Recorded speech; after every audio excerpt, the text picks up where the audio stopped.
नमस्कार विद्यार्थी मित्रांनो, आपल्या डब्ल्यू अकॅडमीच्या यूट्यूब चॅनलवर तुमच्या सर्वांचं स्वागत आहे।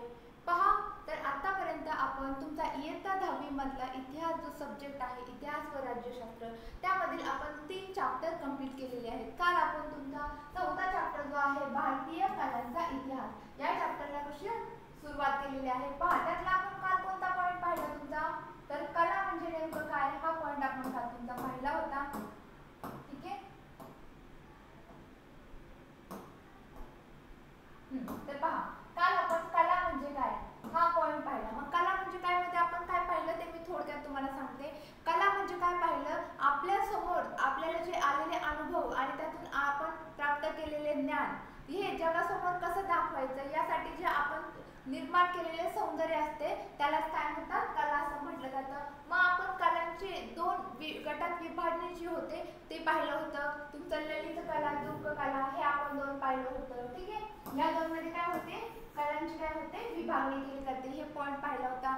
नंतर काय पाहिलं आपण, हे झाले त्याची विभागणी कशी केली, पण कला दोन परंपरांमध्ये विभागले जातात। पहा, कोणत्या, लोककला आणि अभिजात कला, हे दोन आपण पॉइंट पाहिले होते। कला कुठल्या, या दोन पॉइंट मध्ये कसं विभागले जाते। मग यातल्या लोककला म्हणजे काय पाहिलं होतं आपण, लोककलामध्ये लोक काय होतात, समूह तयार करतात, लोकांचा समूह। पहा, पाहिलं होतं हे काय, लोकांच्या रोजच्या घालण्याचा एक भाग असतो।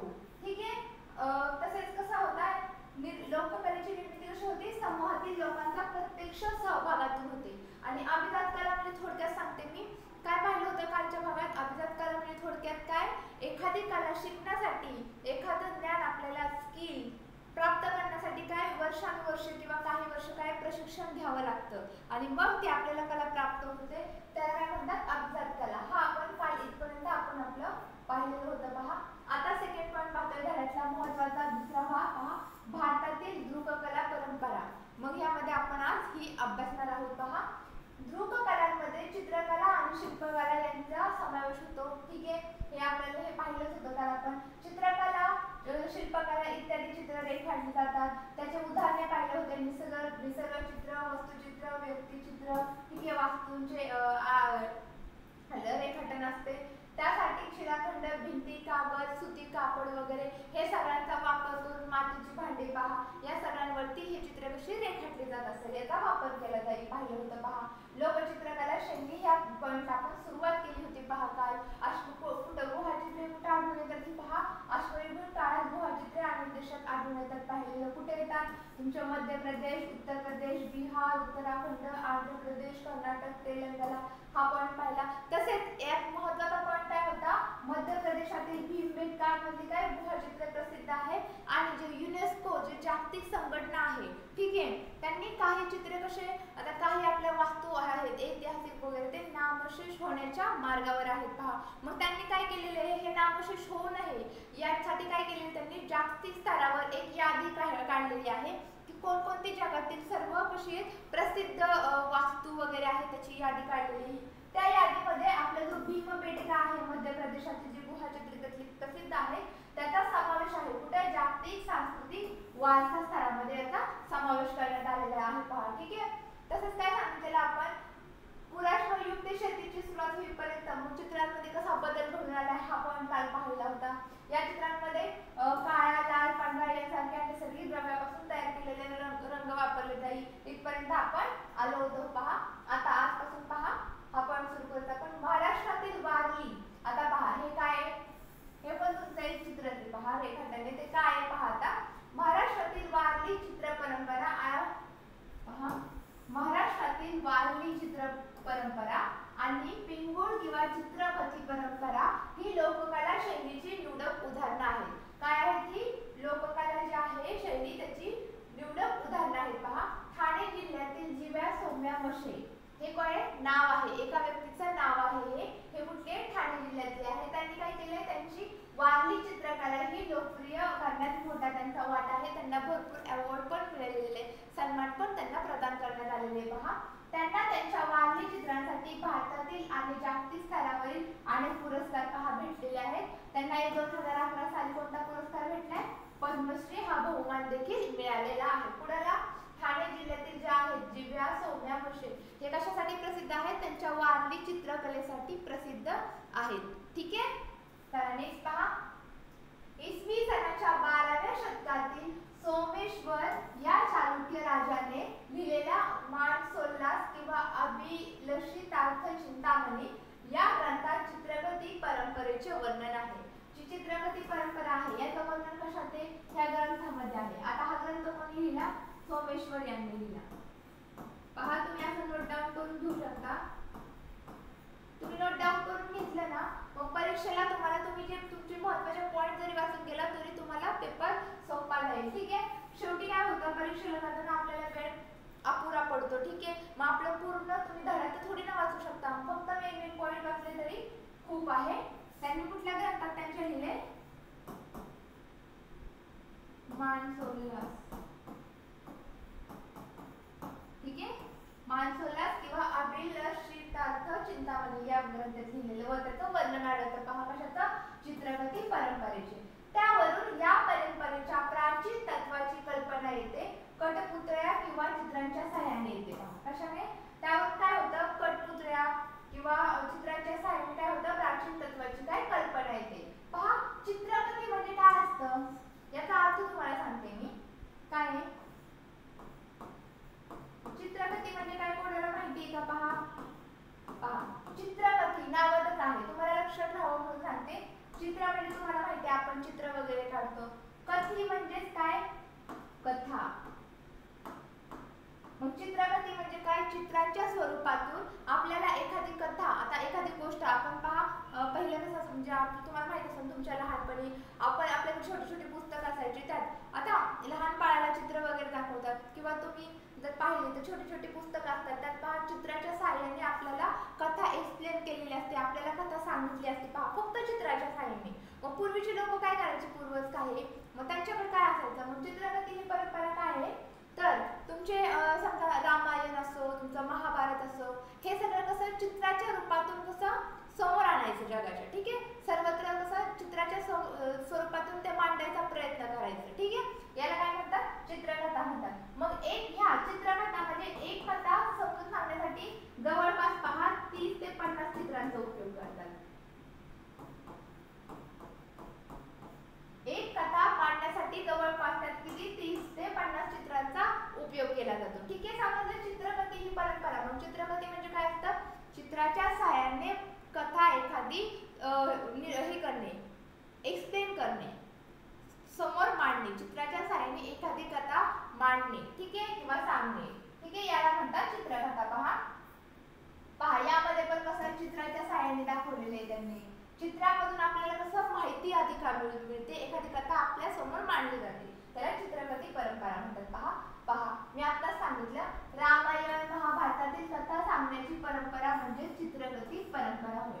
ठीक आहे. कथा सांगण्याची पद्धत चित्रातून प्रकट करणे, चित्रातून व्यक्त करणे, त्याला चित्रगती म्हणतात. पहा ती कोकणातील कुडाळ जवळच्या पिंगुळी गावातल्या ठाकर या आदिवासी समाजाच्या लोकांनी जपली. कोणी जपली? कोकणातील जे ठाकर हे आदिवासी होते, समाजाचे लोक होते, त्यांनी ही कथा जपण्यासाठी मोठे त्यांचे पहा यांनी ती जपली आहे, लोकांनी ती जपून ठेवली आहे. ही चित्रगती परंपरा. पहा या परंपरेतील चित्रे कागदावर काढून नैसर्गिक रंगाने रंगवली जात असतात. म्हणजे त्याला कलर कुठला द्यायचा? आता कसे खूप वेगवेगळे आर्टिफिशियल वगैरे कलर आलेले आहेत, पण नाही पूर्वीच्या काळात असं काही होतं का? नव्हतं. तर ते लोक काय करायचे? हे चित्र वगैरे काढायचे, पण त्याला अधिक आकर्षक होण्यासाठी काय करायचे? नैसर्गिक कलर तयार करायचे, रंग तयार करायचे आणि त्या रंगाने ते चित्र रंगवत असत. ठीक आहे. या कथेसाठी पहा साधारणपणे 30 ते 50 चित्राचा वापर केला जातो. मी आता सांगितलं तुम्हाला. वेगवेगळ्या कथा सांगण्यासाठी अशा चित्रांच्या पिढ्यानपिढ्या चालत आलेल्या कोठ्या चित्रगती कुटुंबामध्ये जपल्या जात असत. ठीक आहे. कशा काय म्हणतात ते? तसेच नामशेष होण्याच्या मार्गावर असलेल्या या परंपरेचे पुनरुज्जीवन करण्याचे प्रयत्न सरकार आणि कलाकारांतर्फे केले जात आहेत. ते काय म्हणतात? पहा या 2 पॉइंट मध्ये वेगवेगळे कथा सांगण्यासाठी काय पिढ्यानपिढ्या चालत आलेले कोणत्या चित्रकथी कुटुंबामध्ये हे जपले जात असतात. तसेच ते म्हणतात ह्या ज्या कथा वगैरे आहेत, हे चित्रकथेची परंपरा आहे, म्हणजे चित्रातून कथा मांडणे ही परंपरा कशी हळूहळू नामशेष होण्याच्या मार्गावर आहे. तर ही परंपरा जपण्यासाठी आता पूर्वजांकडून जशी आपल्यापर्यंत ही माहिती पोहोचली आहे की पहिल्या काळात काय करायचे, चित्रकथे ही एक परंपरा होती. ठीक आहे, मग हेच आपलं ज्ञान, आपल्याला जे ज्ञान भेटलेले आहे, आपल्याला ज्या गोष्टी माहीत पडलेल्या आहे आपल्या इतिहासकालीनपासून, त्या गोष्टी आपल्या पुढच्या पिढीलाही माहीत होण्यासाठी, ही परंपरा जपण्यासाठी कोण प्रयत्न करतं, तर कलाकार प्रयत्न करतात. आपले शासन देखील यासाठी, आपले सरकार शासन देखील यासाठी वेगवेगळे प्रयत्न करतात. ठीक आहे, पहा आता अभिजात चित्रकला.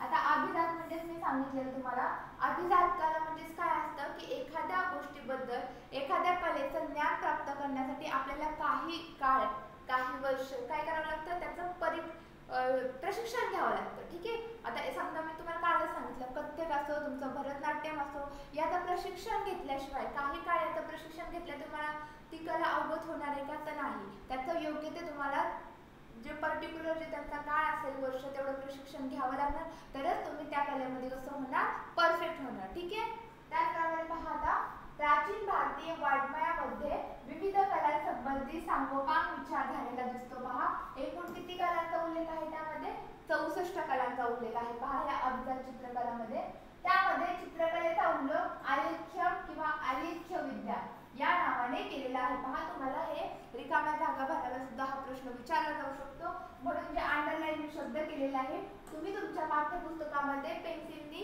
अंडरलाईन करा, किंवा तुमच्याकडे जर तुम्ही हायलायटर यूज करत असेल तर हायलायटरनी हायलाइट केलं तरी चालेल. पहा काय त्यामध्ये चित्रकलेचा उल्लेख कशाच्या नावाने केला जातो, आलेख्यमय किंवा आलेख्य विद्या या नावाने केला जातो. पहा आलेख्य विद्येचे षडांगे म्हणजे 6 महत्त्वाचे पैलू आहेत. पहा काय म्हणतात ते, आलेख्य, आलेख्य कशाला म्हणतात, ते चित्रकलेला म्हणतात. पहा म्हणजे आलेख्य विद्येचे षडांगे, षडांगे म्हणजे 6 महत्त्वाचे पैलू.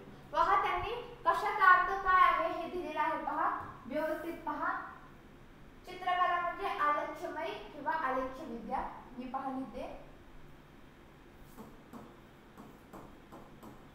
चित्रकलेला काय म्हणले ते,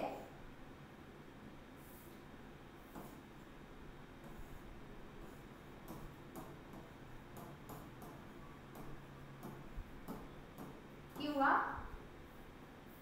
आलेख्य विद्या.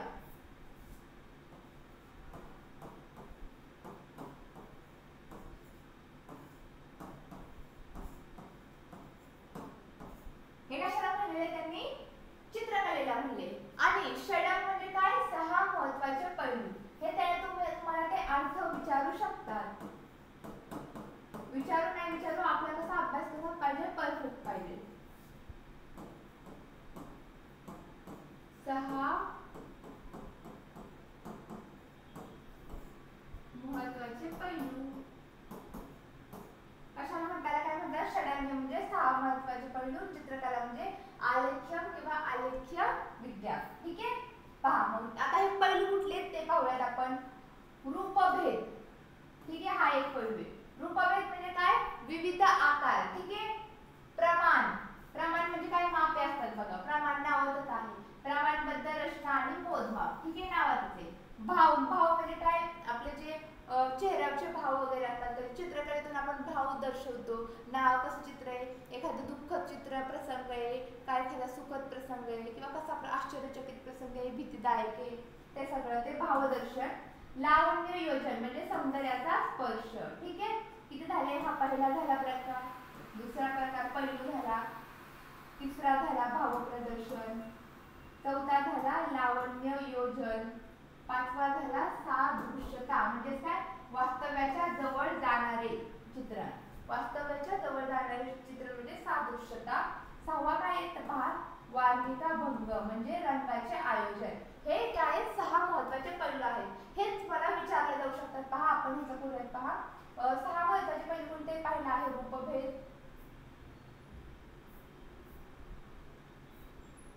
पहा हे महत्त्वाचे पैलू कोणकोणते आहेत. पहिला आहे रूपभेद, ठीक आहे, दुसरा आहे प्रमाण, तिसरा आहे भाव, भावदर्शन, ठीक आहे ना, भाव प्रदर्शन किंवा भाव लिहिले तरी चालते, लावण्य योजन आणि सादृश्यता.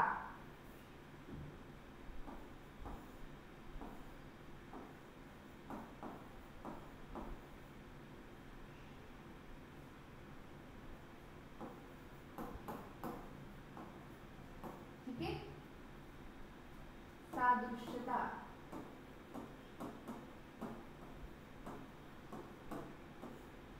पाचवं काय सांगितलं त्यांनी? वर्णिका भंग. अजून एक आपला काहीतरी राहिला, रूपभेद, प्रमाण, भाव, लावनियोजन, सादृश्यता आणि वर्णिका भंग.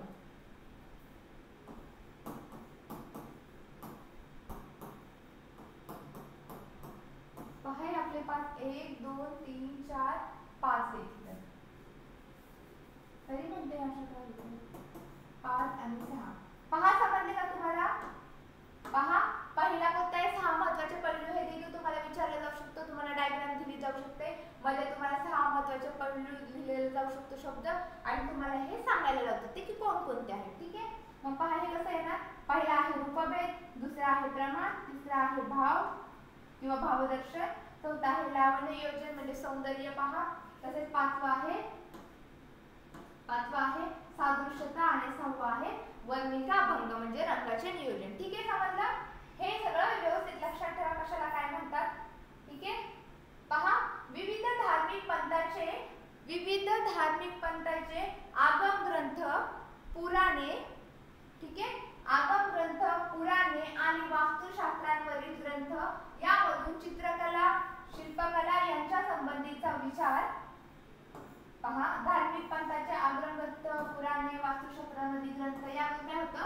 चित्रकला असो, तुमची शिल्पकला असो या संबंधीचा विचार मंदिर बांधणीच्या संदर्भात केलेला आढळून येतो. पहा समजलं? नेक्स्ट पहा, हे सर्वांनी चार्ट असा काढून ठेवा. तुमच्या वहीत हा चार्ट तुम्ही नोट डाऊन करून ठेवणार आहे. परीक्षेच्या वेळेस तुम्ही हे वाचून जाणार आहात. ठीक आहे, पहा आता हस्तलिखितांमधील लघुचित्रे. ठीक आहे, पहा आता हस्तलिखितांमधील लघुचित्रेमध्ये त्यांनी काय सांगितलंय? हस्तलिखितांमध्ये लघुचित्रांवर सुरुवातीला कोणाचा प्रभाव होता? पार्शियन शैली जी होती त्याचा प्रभाव दिसून येत होता. पहा दक्षिणेकडील मुस्लिम राजवटींच्या आश्रयाखाली दख्खनी लघुचित्रशैली विकसित झाली. कोणाच्या आश्रयाखाली? जे मुस्लिम राजवट होती त्यांच्या आश्रयाखाली काय झाली?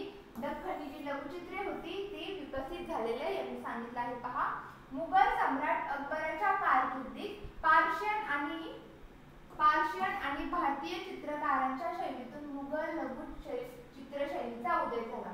पहा या मुघल लघुचित्राच्या शैलीचा उदय कसा झाला? पहा जे सम्राट अशोक अकबर होता, ठीक आहे, मुघल सम्राट अकबर जो होता त्याच्या कारकिर्दीत म्हणजे तो जेव्हा राजा होता त्या काळात, त्याच्या काळामध्ये पार्शियन आणि भारतीय चित्रकारांच्या शैलीतून कोणाचा उदय झाला?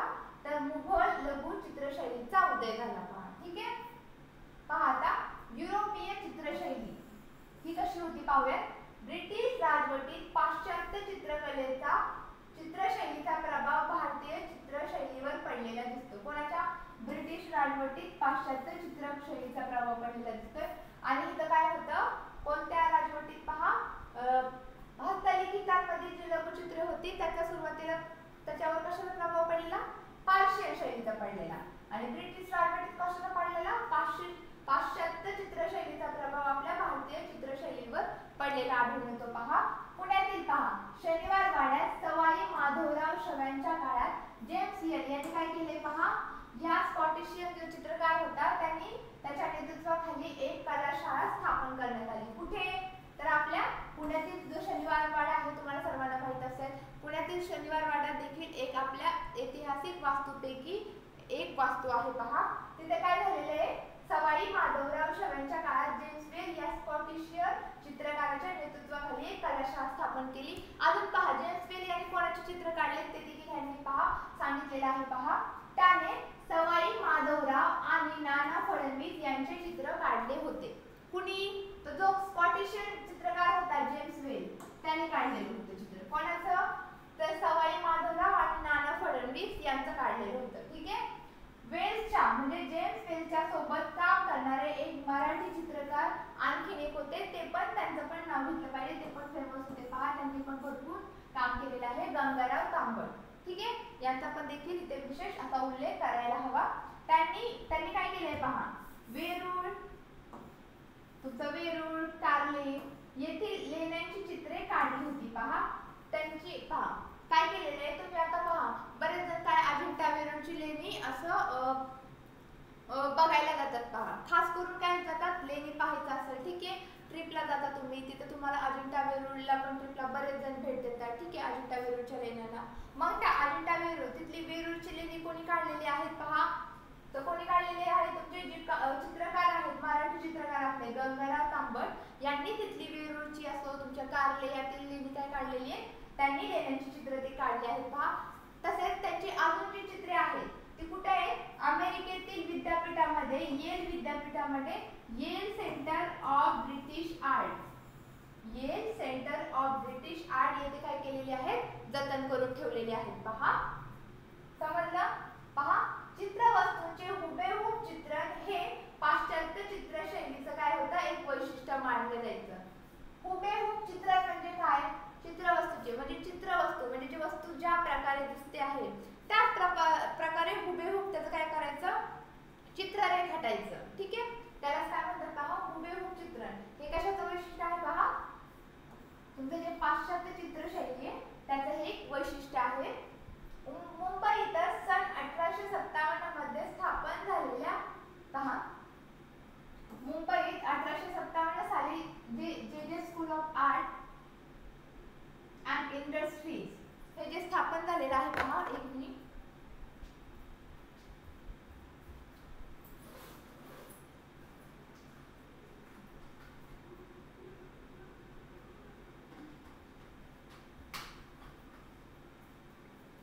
पहा यांनी काय सांगितलेलं आहे, मुंबईत सन 1857 मध्ये जे स्थापन झालेली स्कूल आहे, जे school of art and industries, त्याच शाळेमध्ये पण पहा काय तर या पाश्चात्य कलाशैलींचे शिक्षण देणाऱ्या कला शाळेतून अनेक गुणवंत काय झाले चित्रकार नावारूपाला आलेले आहेत ठीक आहे. आता ही शाळा आहे, यामध्ये काय चित्रकलेचं देखील उत्तमरित्या काय दिलं जात असत, तर प्रशिक्षण दिले जात असत. आणि त्या शाळेचे जे विद्यार्थी आहेत त्यांच्याकडून काय झालेलं आहे, अनेक त्या शाळेतून अनेक गुणवंत विद्यार्थी असे चित्रकार घडले गेलेले आहेत पहा.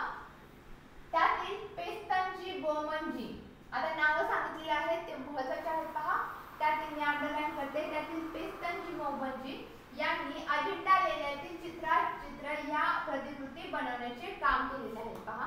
आपली वेरूळ कोणी बनवली, गंगाराम तांबट यांनी पहा. मी तर लिहिते,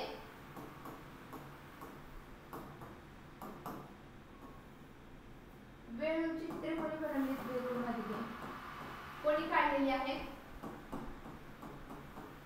गंगाराम तांबट या चित्रकारांनी काढलेली आहे ठीक आहे. हे लक्षात ठेवा कोणी काय काढलेले, फर्स्ट सेकंड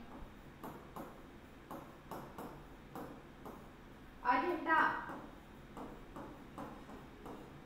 कोणी काढलेली आहे, ही बोमनजी यांनी काढलेली आहे, पेस्तनजी.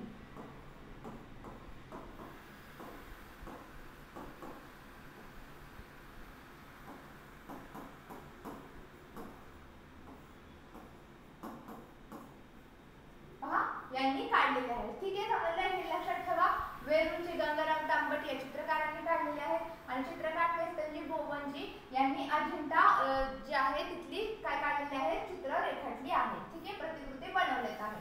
आता शिल्पकला म्हणजे काय पहा, शिल्पकला त्रिमिती असते पहा, बरोबर आहे. शिल्पकला कसं त्रिमिती असते म्हणजे पहा, मूर्ती, पुतळा, कलापूर्ण भांडी, वस्तू, शिल्पे कोरली किंवा घडवली जातात पहा. शिल्पकला म्हणजे काय केलं जातं, घडवली जातं ठीक आहे. चित्रकलामध्ये चित्र रेखाटली जातं, शिल्पकलामध्ये वस्तू घडवल्या जातात ठीक आहे. मग तुमचं मूर्ती घडवलेली असो, पुतळा, कलापूर्ण भांडी, वस्तू पहा.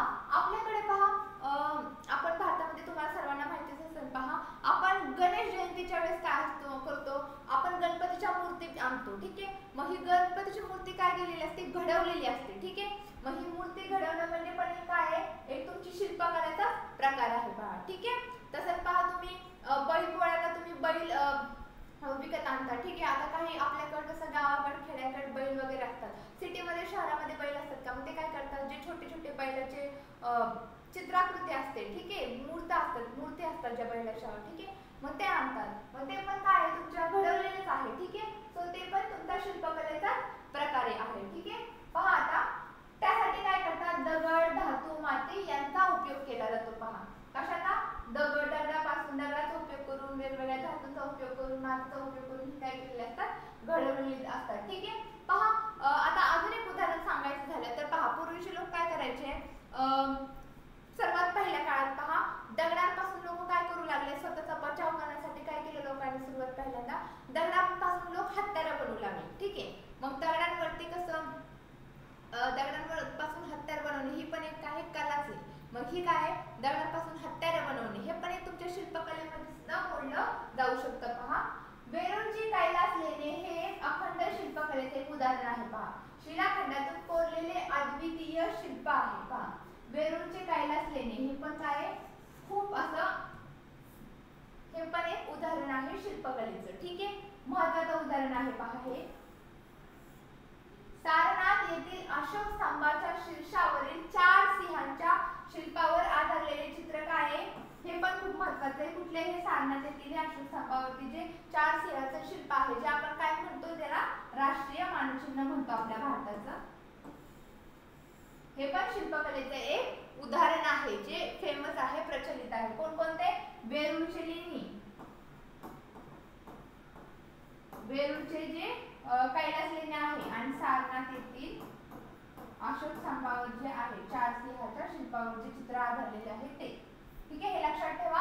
आता लोकशिल्पकलाची शैली म्हणजे काय हा पॉइंट आपण अभ्यासणार आहोत. पहा. ठीक आहे. पहा आता काय येईल? लोकशिल्पकला शैली. चित्रकलेप्रमाणे शिल्पकला ही सुद्धा अश्मयुगीन काळातही इतकीच प्राचीन आहे. म्हणजे शिल्पकला देखील कुठून?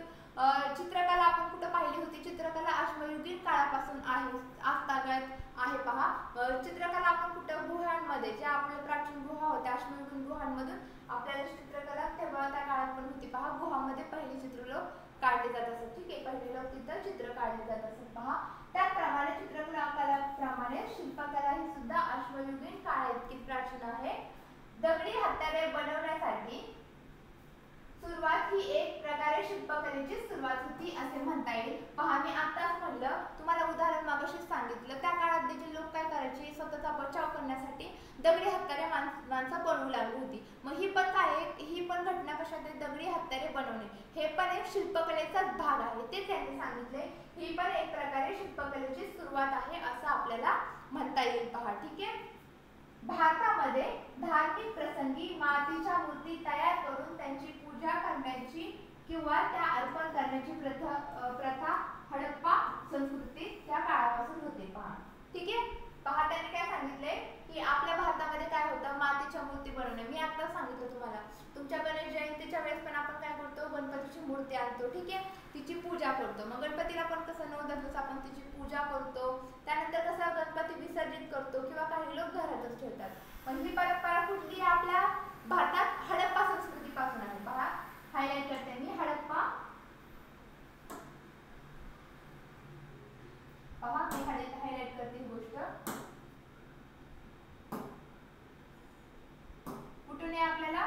तर हडप्पा संस्कृतीपासून आहे, काळापासून होती ही प्रथा. ठीक आहे. ती आजतागायत बंगाल, बिहार, गुजरात, राजस्थान अशा अनेक राज्यांमध्ये अस्तित्वात असल्याचे काय ते दिसून येते. मग ही जी हडप्पा संस्कृतीपासून चालू आलेली प्रथा आहे की मातीच्या मूर्ती तयार करणे, त्यांची पूजा करणे किंवा ते विसर्जित करणे, ही अजूनही प्रथा चालू आहे. पहा, बंगाल, बिहार, गुजरात, राजस्थान अशा अनेक राज्यांमध्ये ही प्रथा अजूनही चालू असल्याचे दिसून येते. पहा, महाराष्ट्रामध्ये तयार केल्या जाणाऱ्या गणेश मूर्ती. पहा, यांनी उदाहरण सांगितले, आपण सांगितलेलं.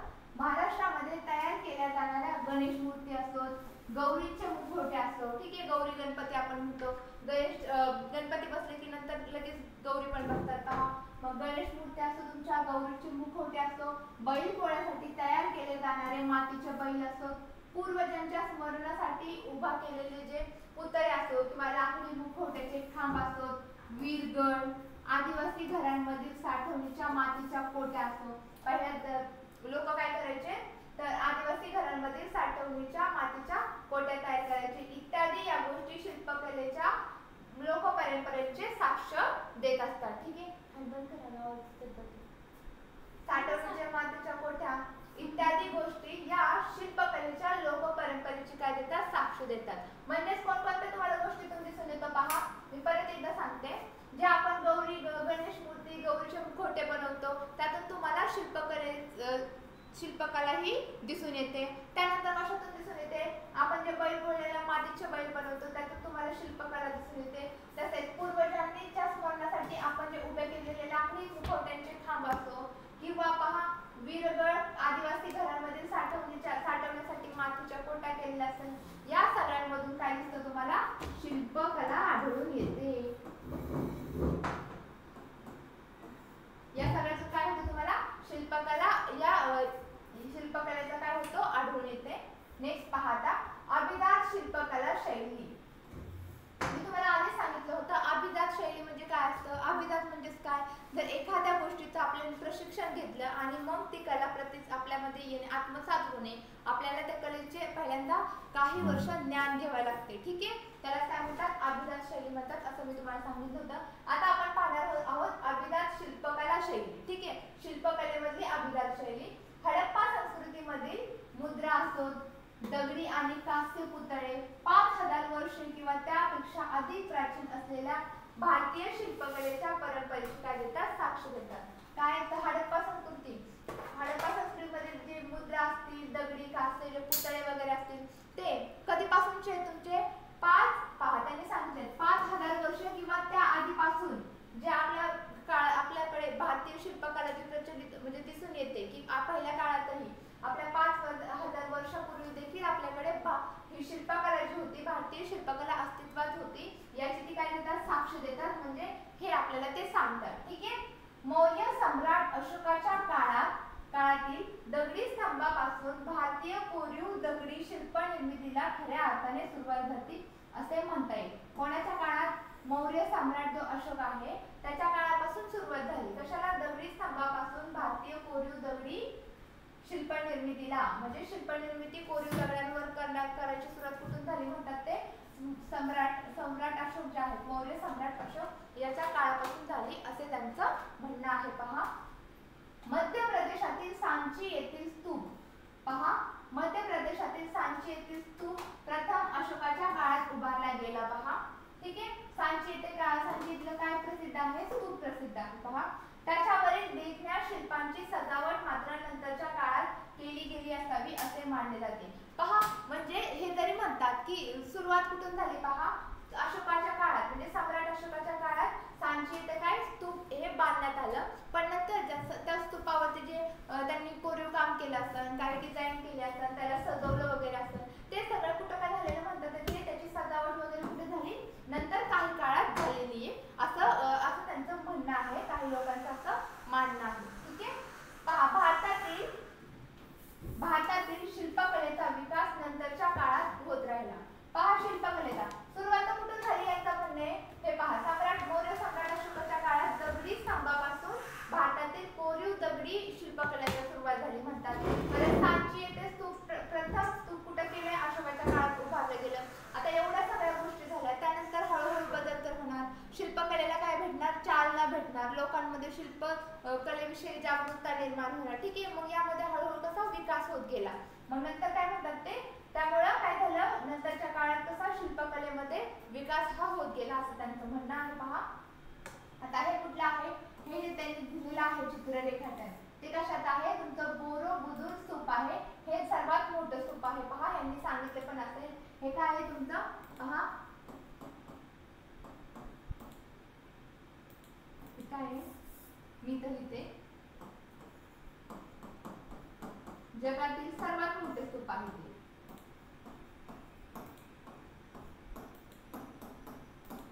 सर्वात मोठे स्तूप आहे. पहा याचं नाव देखील सांगते मी, बोरोबुदुर स्तूप. इथे लिहिते, तुम्हाला दिसत नसेल तर.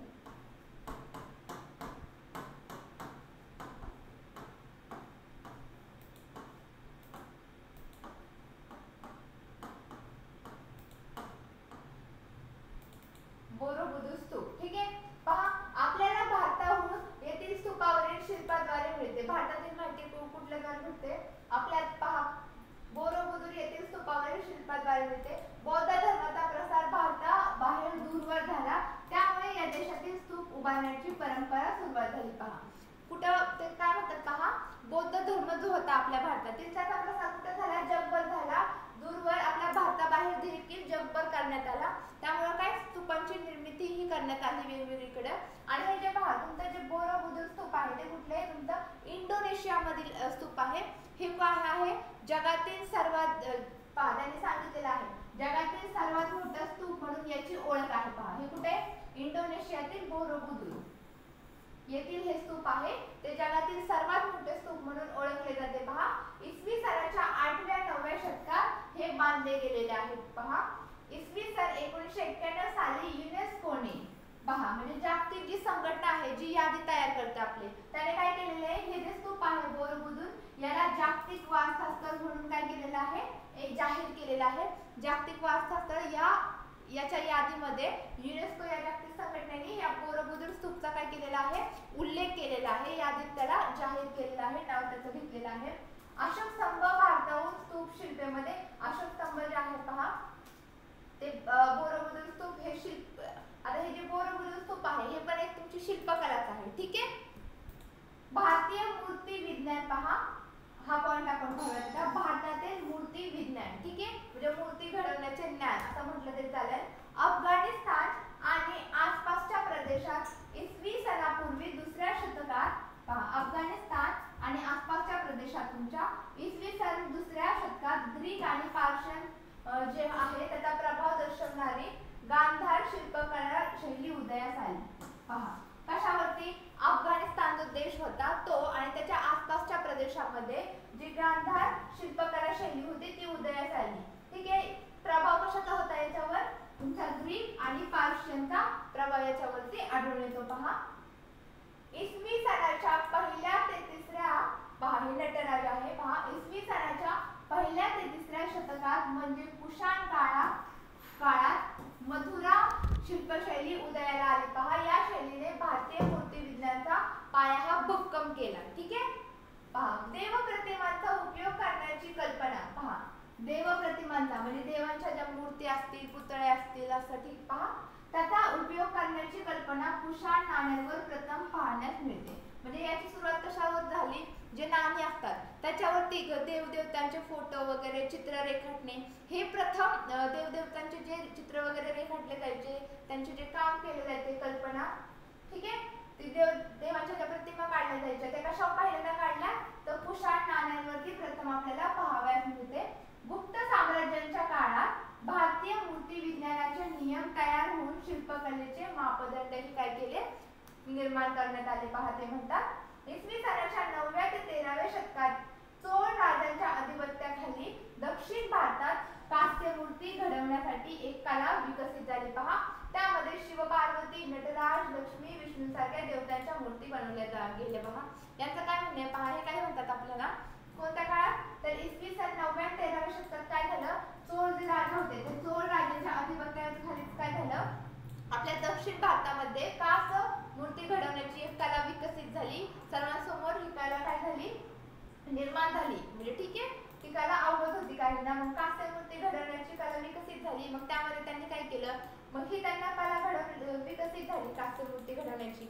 मग त्यांनी काय केलं, अनेक वेगवेगळ्या देवदेवतांच्या काय केल्या मूर्ती बनवल्या. आणि तेव्हापासून आजपर्यंत पहा आपण अनेक देवदेवतांच्या मूर्ती बनवलेल्या पाहतो. ठीक आहे. मग त्या काळात त्यांनी काय केलं, तुमच्या कुठले कुठले पहा शिवपार्वती असो, नटराज असो, लक्ष्मी असो, विष्णू यांसारख्या देवांच्या मूर्ती काय केल्या जाऊ लागल्या, त्या काळात बनवल्या जाऊ लागल्या. त्यातीलच पहा एक मूर्ती दाखवली आहे त्यांनी, तुम्हाला दिसत नसेल ते नाव लिहिते, नटराज यांची मूर्ती पहा त्या काळात बनवलेली मूर्ती. पहा हे तुम्ही आज देखील तुम्ही पाहू शकता. हे आज पण ही तुम्हाला मूर्ती पाहायला भेटते. पहा त्या काळातील पहा ही मूर्ती संकल्पना कधीपासून झाली, देवदेवतांची मूर्ती बनवण्याचं इसवी सनाच्या 9व्या ते 13व्या शतकापासून ही मूर्ती घडवण्याची आहे जी कला विकसित झालेली आहे. पहा नेक्स्ट पहा हे काय आहे, भारतातील मंदिर स्थापत्याची सुरुवात कुठून झाली, मंदिर स्थापत्य म्हणजे मंदिर बांधण्याची सुरुवात कुठून झाली,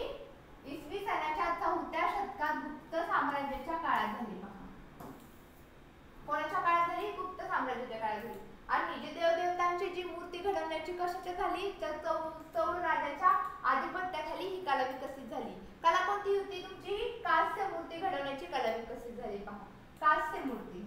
आणि ही काय आहे तुमचं? मंदिर स्थापत्याची सुरुवात कुठून झाली? गुप्त साम्राज्याच्या काळात झाली. पहा, हे पॉइंट लक्षात ठेवा, हे पॉइंट महत्त्वाचे आहेत परीक्षेच्या दृष्टीने. ठीक आहे.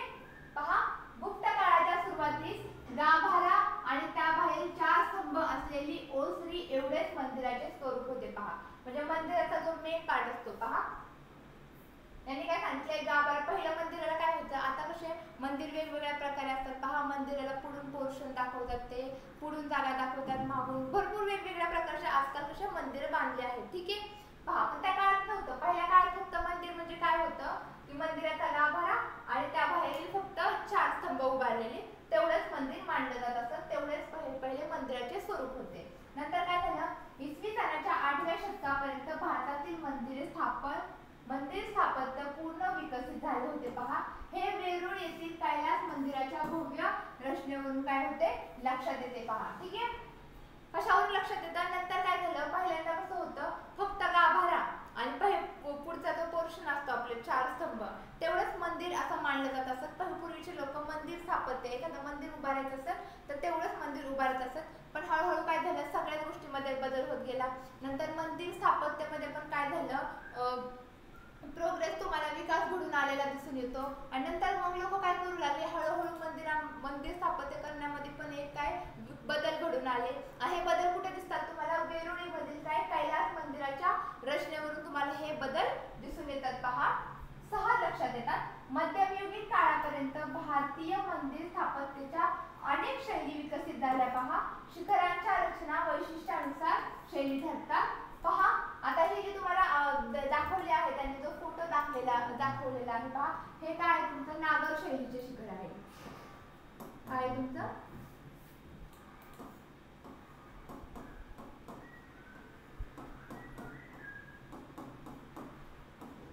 नागर शैलीचे हे शिखर आहे. पहा, ह्याच्यात पण तुम्हाला दिसत आहे. पहा, मग की काय आहे? हे पण मंदिर स्थापत्याचा नागर शैलीचे शिखर कशात येतं? मंदिर स्थापत्यामध्येच येतं ना. हे मंदिर तर आहे ना, शिखर बांधलेले. ठीक आहे. मग काय झालं? मध्ययुगीन काळात काय झालं? म्हणजे हळूहळू मंदिर स्थापत्य म्हणजे मंदिर बांधण्यामध्ये पण कसा विकास घडलेला दिसून येत आहे. ठीक आहे. पहा, हे पण दाखवलं तुम्हाला. पहा, हे आहे तुमचा जो फोटो आहे, तुम्हाला जरी इथं दिसत नसेल तरी तुम्ही पाठ्यपुस्तकामध्ये व्यवस्थित पाहिलं तर तुम्हाला नीट हे फोटो दिसतील. हे आहे अजिंठा लेण्याचं प्रवेशद्वार आहे. क्रमांक 19 वाले जे आहेत ते प्रवेशद्वार त्यांनी दाखवले आहे. आणि तसेच हे काय आहे? द्राविड शैलीचे गोपुर दाखवलेले आहे. ठीक आहे. पहा, त्यामध्ये उत्तर भारतातील नागर आणि दक्षिण भारतातील द्राविड या 2 शैली प्रामुख्याने मांडल्या जातात. आताच पाहिले हे नागर, हे पाहिलं आपण. नागर शैलीचं कुठं पाहिलं आपण? हे पहा, नागर शैलीचे शिखर आहे. पहा, हे ह्या 2 शैली काय मानल्या जातात? प्रमुख मानल्या जातात. कोणत्या? तुमच्या नागर आणि ही तुमची शैली द्राविड शैली. ठीक आहे. या दोन्ही मधून विकसित झालेल्या मिश्र शैलीला काय म्हणतात? वेसर असं म्हणलं जातं. पहा, तुमची नागर शैली आणि कुठली शैली? द्राविड शैली. या दोन्हीमधून विकसित मिश्र झालेली शैली कुठली? तुमची वेसर, त्या शैलीला म्हटलं जातं. पहा, मध्य प्रदेश आणि महाराष्ट्रात आढळणारी भूमिज मंदिर शैली आणि नागर मंदिर शैली यांच्यामध्ये रचनेच्या दृष्टीने साम्य आढळते. पहा, महत्वाचं आहे हे. पहा, तर मी क्वेश्चन लिहिते. पहा, तुमच्या शैली कोणत्या कोणत्या आहेत? एक आहे नागर आणि एक आहे द्राविड.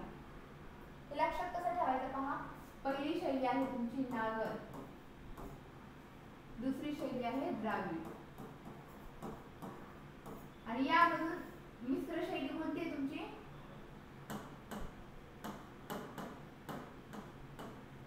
वेसन ही मिश्र शैली आहे. वेसन ही कशी आहे तुमची? मिश्र शैली आहे. वेसर,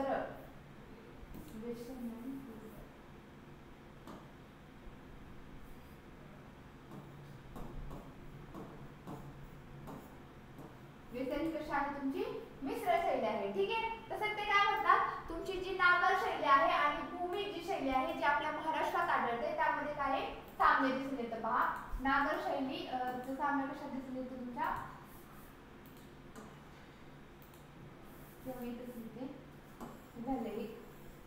शैली